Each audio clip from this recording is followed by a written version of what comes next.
welcome back to Cantina Talk, our Mandalorian episode. I am here with Baby Yoda babysitter Jared Holsizer.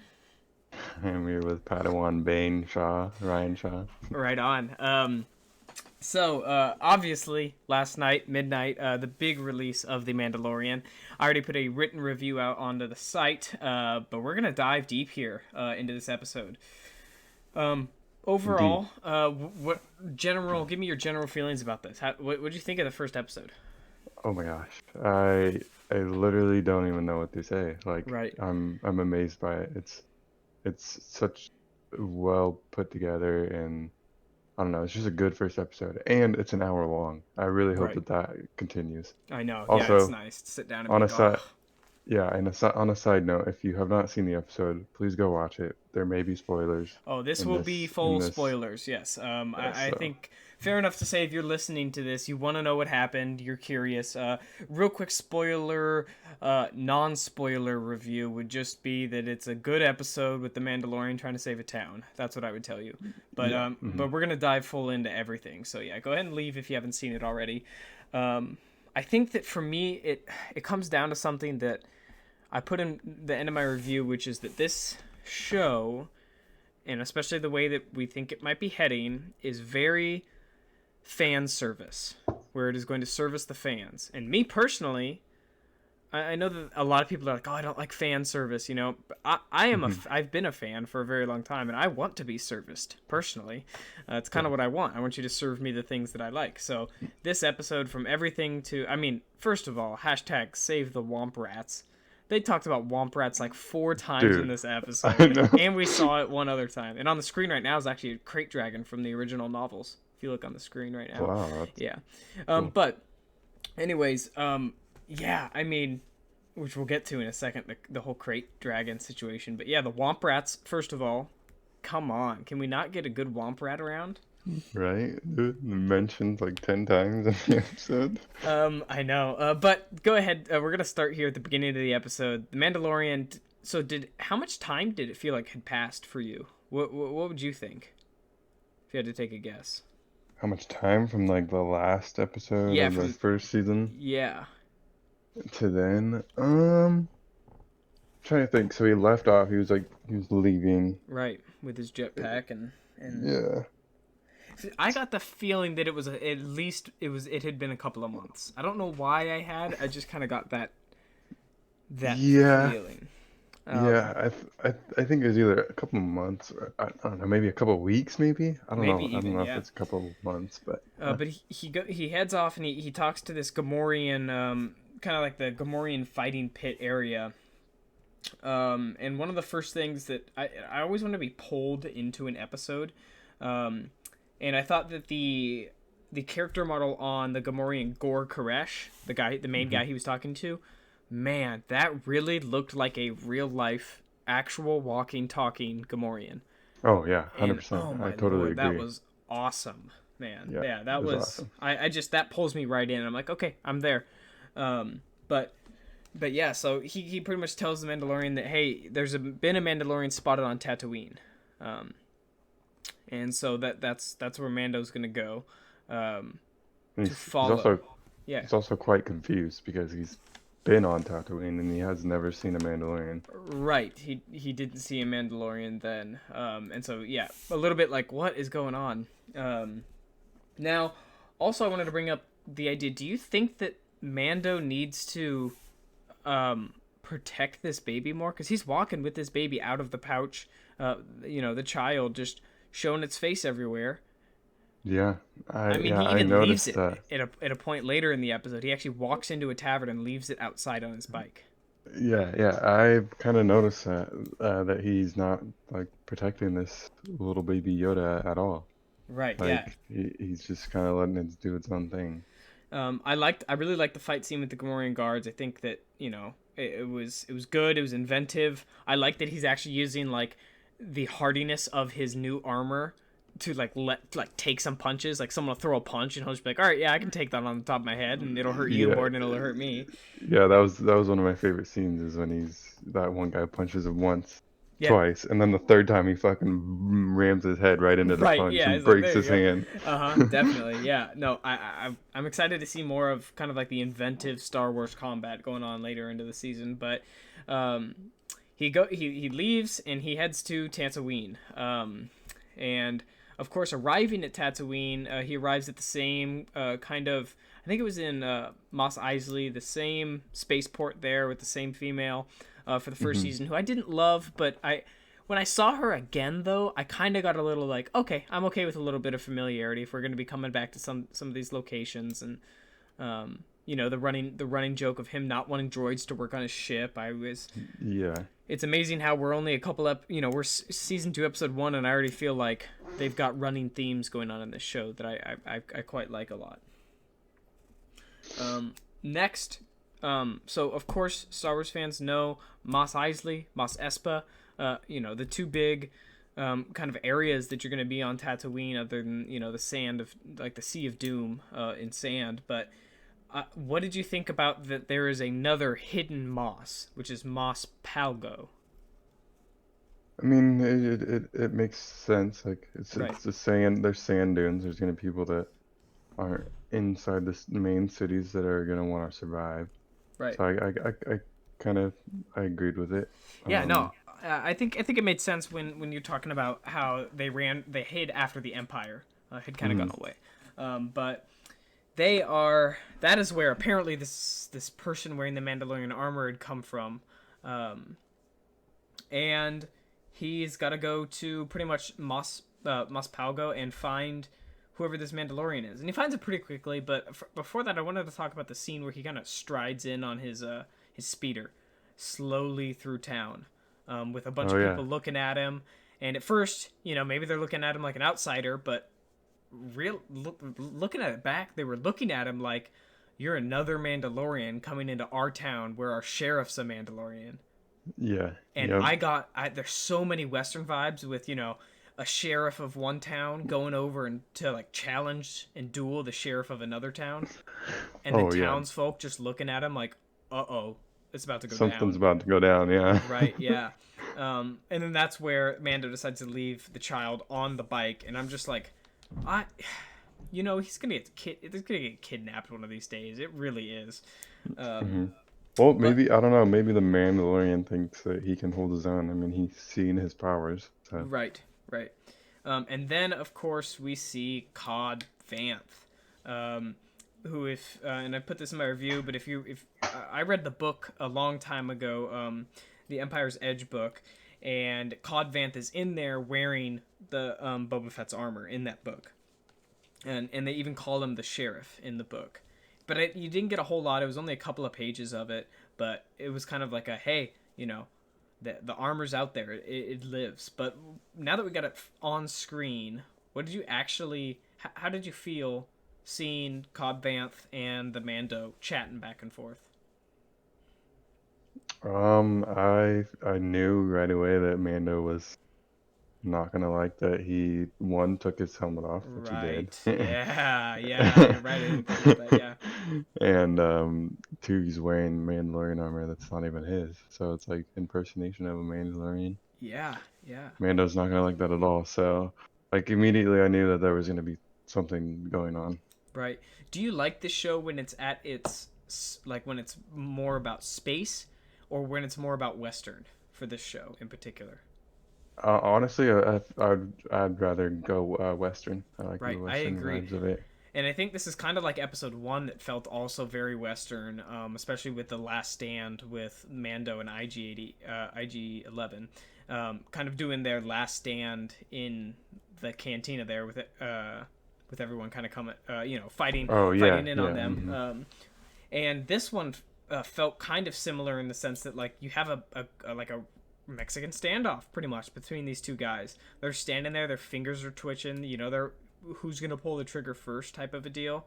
Um, I really wanted to see that play out. I really wanted to see that play out. right, Who's right. gonna draw the gun first? So, what was your reaction, like physical or verbal reaction, when you saw? Because I think you see the helmet first, and he places the helmet down, and it's Boba Fett's armor. I knew it wasn't Boba Fett. I knew Right. it was not Boba Fett because he didn't he get. This is after the Death Star too, so he was Yeah, already so dead, he's in the correct? Sarlacc pit. Yeah, he fell down Yeah. the depths of the Sarlacc pit. Yeah, so I knew it wasn't Boba Fett, and I knew that was Boba Fett's armor, so I was very confused on how he got a hold of it. Right, right.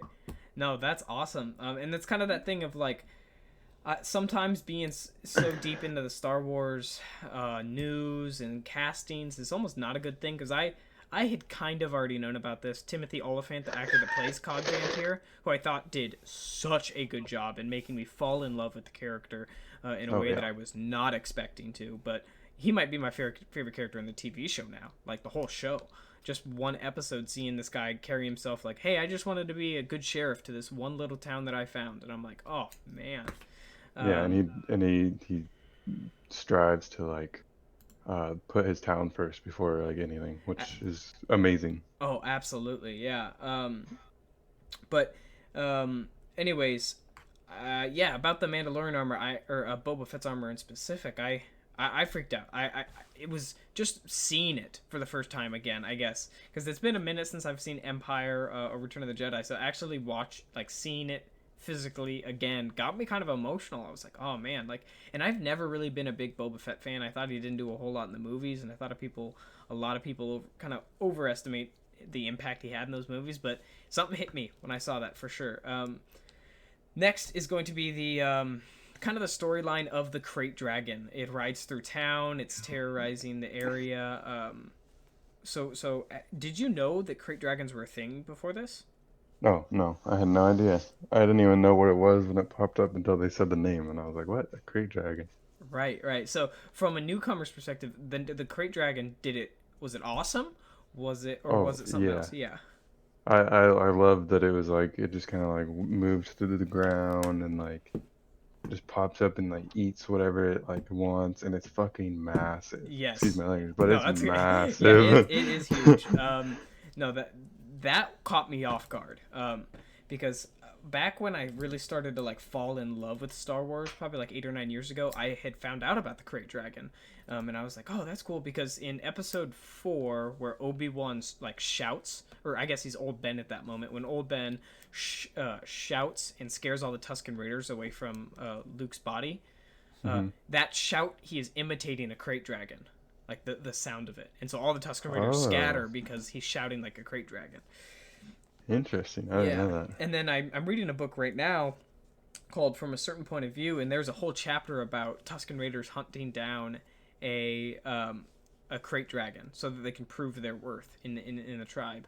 And so I've been hearing a lot about Krayt Dragons, and you've seen some art about them, and then to actually see them realized on screen was, again, it's one of those fan service things where it's like they know that the fans want it and they just gave it to the fans, and I personally think that they absolutely delivered. I mean, ugh, gosh, like, I don't Yeah. know. I think there's a lot of fans out there that would say, don't show me a Krayt Dragon because you might get it wrong. But I'm one of those people that's like, no, show it to me. Let's see it. And you got great producers and showrunners that I think nailed it, pretty good.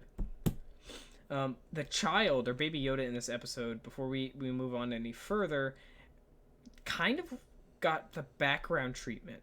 Did you feel that as well? Yeah, I definitely felt that he was not he didn't really do anything. He was just there, which is kind of weird because he's got kind of got sidelined throughout the whole episode. I agree, and I think what I'm afraid of, especially going into season 1, I liked him. I think he had some really good character moments. What I'm kind of afraid of in season 2 is that he's going to be the meme all season, right? Like, oh, what is Baby Yoda doing that's funny this week? And personally, I, as a Star Wars fan and a fan of the Mandalorian, I want to know what is Baby Yoda doing this week to help help the Mando. Mandalorian progress the Mandalorian story, or change the story, I guess. Yeah, But no, today I just felt totally. like kind of like, oh, I'm jumping in and out of this. We're gonna cut away to the little, we're gonna cut away to the child, and he'll be doing something cute, and I'm worried that that's what he's going to become, apart from just a couple of key moments this season. Yeah, I totally agree. I would like to see more of him like helping the Mando Yeah, or driving his storyline a little bit more, aside from showing cute moments, which yeah, is great, but you know, Right. when What he's kind of stuff do you want to see from him, if you had to say?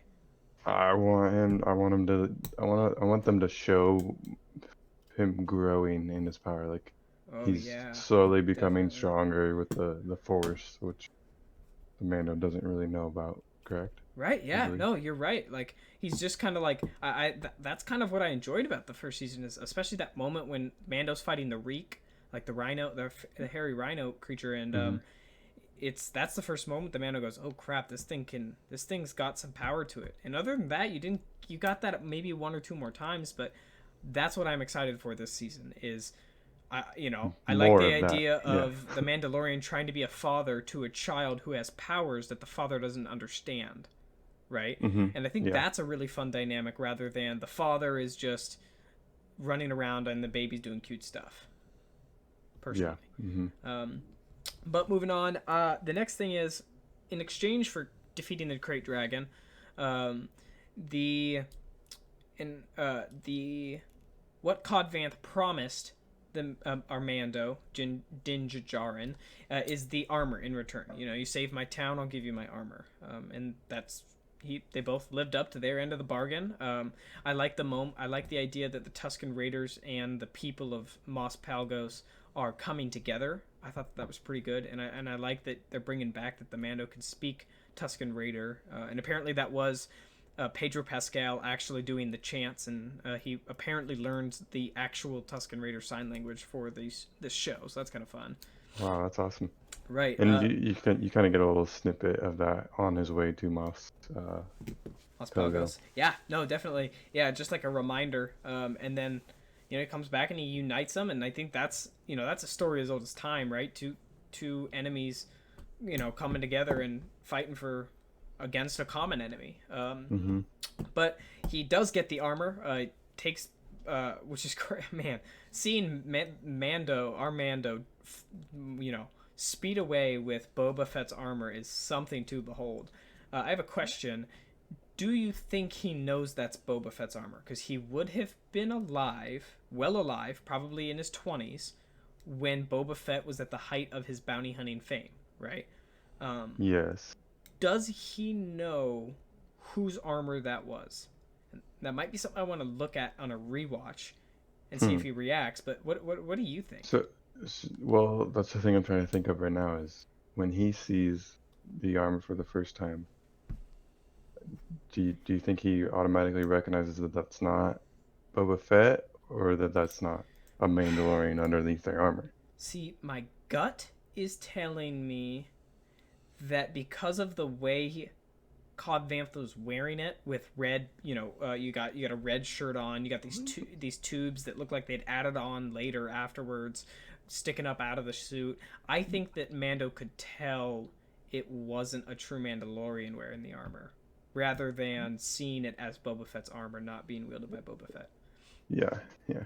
I think he doesn't know whose armor it is. I tend to agree with you. The only thing that I kind of like the idea of is um,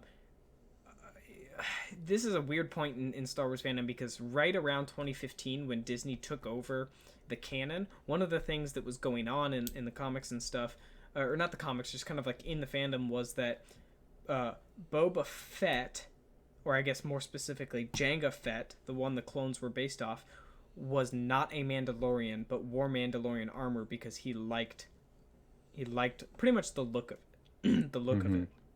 So I wonder if Armando Din Djarin sees him and knows that armor that you're wearing was a traitor's armor, right? Hmm. And that's kind of an interesting plot hook to me. And what I also find quite interesting is now we can jump into the very last shot of. You got to leave episode one on a cliffhanger, right? But it's Of course. it's it's a figure standing, robed figure, a long rifle. Also has a Gadurfi on his back, which is the weapon of the Tusken Raiders. It's kind of like it's the long stick that's curved at the end and kind of has the nipple on it. That's called a Gadurfi, which is a Tusken Raider weapon. And he turns around and you see the scarred, acid burned face of Boba Fett coming back again I guess, after so long, Hmm. right? Hmm. What did you think of that? At first, I had no idea who it was, and Right. then I texted you, and you're like, "Oh, that's Boba Fett." And then I went back and I watched it, and I paused the video.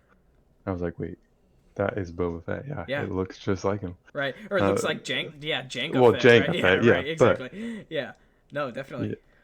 yeah, yeah, and then I just got chills. I was like, "Oh my gosh, he's alive. He's Yeah. back."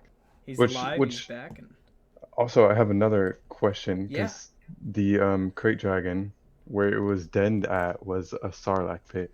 So I noticed that. do you think that the krayt dragon when they Saved killed the him. Sarlacc pit and then like yeah saved Boba Fett? Oh, I didn't even think of that. Yeah, I don't that know enough about Sarlaccs. Do they sit in their pit or do they go out of a cave and then go to a pit? But because you're right though, I wonder if that crate dragon had saved Boba Fett somehow. yeah. I That's a mean, really interesting thought. No, al- I al- yeah. Go ahead. also how because the Cobb what was his name Cod Cobb Vanth. Cobb Vanth, yeah, Yeah. he got Boba Fett's armor from a couple of Jawas because he was roaming the Right. desert and he had some crystals on him that the Jawas wanted, so they traded Right. him for the Mandalorian armor. Yeah. And how did they come across Boba Fett's armor? Like, No, that's yeah. I'm assuming they might have wandered across it. You know, they crawl the sand looking for loot, pretty much, and so that's probably what happened. But I'm excited to get the Boba Fett chapter of this story. I didn't oh think I would yeah, be. I haven't. Like I said, Boba Fett to me isn't as cool as he is to everyone else in Star Wars fandom. He's the one to me the where I'm like he's okay. I think his best stuff is in the comics personally because in the movie he didn't do a whole lot. He didn't do a whole lot at all. no, he just kind of stands there. Right, yeah, and then he gets bumped and his jetpack explodes, which I thought was a great moment in this episode where Mando wants to get Cobb Vanth out of the way, and all he has to do is bump his jetpack, and of course And then that's he the faulty fly. jetpack of Boba Fett that just shoots Yep. off into the sky. I thought that was a really good moment, which again makes me think: does Mando know? Because if he knows to just bump a jetpack and it'll shoot off into space, that's kind of a weird thing to assume would Yeah. happen if you're the Mandalorian. You're gonna bump another guy's jetpack and you're gonna know it's gonna shoot him off into the air. It's gonna malfunction. I Yeah. don't know. I I thought that mean, was interesting. I don't But know. nevertheless, you've got Boba Fett watching Mando drive away with his armor, potentially having just killed the crate dragon that saved its life. Yeah. Right? So I mean, he could be double pissed right now. yeah. He I could say, "You mean, just took my armor, and you just it, killed the beast that saved that me, saved me. that I Yeah. was maybe serving, or maybe whatever." That's a good point. Yeah. Um, Like I said, I don't know. It's crazy. yeah, I'm excited for this going forward. I've got a feeling we're not going to see Boba Fett until episode maybe 3 or 4 or 5 or even later. I Yeah. hope that they pick it up right after. I would love that, but Yeah. we'll I'm see. really excited for Boba Fett and Mando to meet. I mean, Right. that's Uh, gonna be an iconic moment. I really think it will, and I'm curious. Yeah, the exchanges. I'm pretty excited for that for sure. So kind of wrapping it up. If you had to give this a score out of 10, what would you give it? How many Um, womp rats out of 10 would you blast with your Wow, that's T16? oh boy, I'd probably like 9. 9 womp rats. That's Yeah, exactly what I gave it as well. I think that yeah, I wanted a little more from Baby Yoda. But ultimately, this episode is it's awesome, man. It's right on the yeah, money with what I want for the season. Set real high expectations. Last first episode of last season ended with a plot twist, right? It ended with, oh, we've got this baby to take care of. What's this baby? Is Yoda species? Is it Yoda? No, it's not Yoda. And then you get all the questions that shoot off from there. And now you've got a whole list of new questions here after episode 1 that I'm very excited about. So well, good. I'm glad we got to watch this late, the premiere, and get our review in early. Something to talk about. If you don't want to know anything about the season coming up, do not listen to this section. Thank you for joining. But There are rumors about Ahsoka. You know, Star Wars itself announced that someone had got cast to play her in this TV show, which was kind of an interesting announcement. I think I would have. It was Rosario Dawson. I think I would have enjoyed maybe kind of a quieter rollout of that. But anyone expecting to see her soon, episode 5 is directed by Dave Filoni. So if we're gonna see her, bets on episode 5 is gonna be a big episode. But And Ahsoka's who again? Is she in the Ahsoka, Rebels TV show? yeah. So she was in Clone Wars and Rebels. She was Anakin's apprentice. So big character in the story. Okay. So she was Anakin's apprentice all the way up until pretty much until he turned into Darth Vader. She left the Jedi Order for because she got framed for some stuff, but she's very much alive, and she's very much probably one of the strongest Force users in existence right now, other than Luke, who's tucked away far away, and Leia since she got training at this moment in the show of The Mandalorian. So, yeah. That's awesome. I'm excited to see that. Definitely. Well, thank you everyone for joining us here. We're gonna be back doing it again next week. Please go ahead and drop in the comments what you guys think. I mean, I'm pretty stoked. I'm pretty excited. Rate how many Womp Rats you'd kill out of 10. Oh, I think I'd snipe 9 Womp Rats probably. Yeah. I think that's I agree. That's what I put in my the review I wrote on the site. I gave it a 9, and go ahead and check that out if you're curious. I go into a little bit more detail about some stuff. Oh, one thing I wanted to mention that I really liked. I saw a picture today, and it was have you ever heard of the old Western movie The Good, the Bad, and the Ugly? I think I've heard of it. Yeah, I don't think I've ever seen it. So there was a picture today, and it was Din Djarin, and it said the good, and then it was Moff Gideon, who wields the Darksaber, and it said the bad, and then it showed Boba Fett's scarred face, and it said the ugly.